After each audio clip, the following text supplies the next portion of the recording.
So you might be in this situation where for some reason your Android phone just keeps randomly vibrating.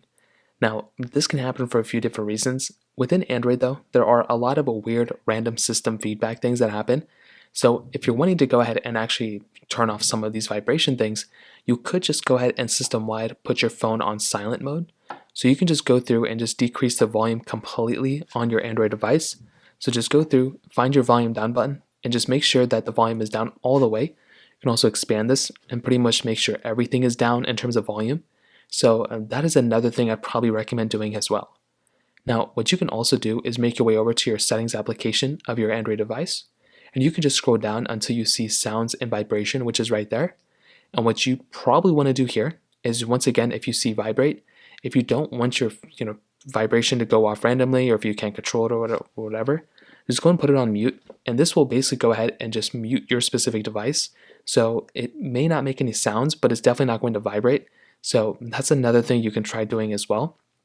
Now also, with your notification vibration, you can come over here and you can change the vibration notification of your device.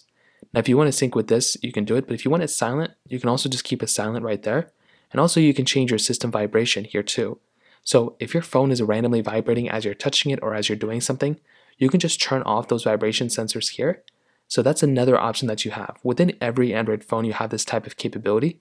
So you can just go through, change those specific options and settings up from here.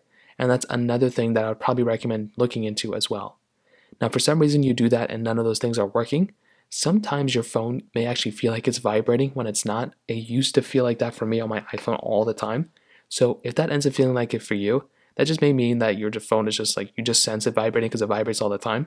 So it's just like a false vibration. It's like a phenomenon that happens all the time, but it gets through. Like it used to happen to me, but then it stopped. So it's probably going to stop with you too. So that pretty much covers it up. If you have any other thoughts or questions, let me know in the comment section below. The like button now means so much, but definitely hit that subscribe button. More importantly than everything else, I love every single one of you guys. Hopefully I'll catch you guys in the next video.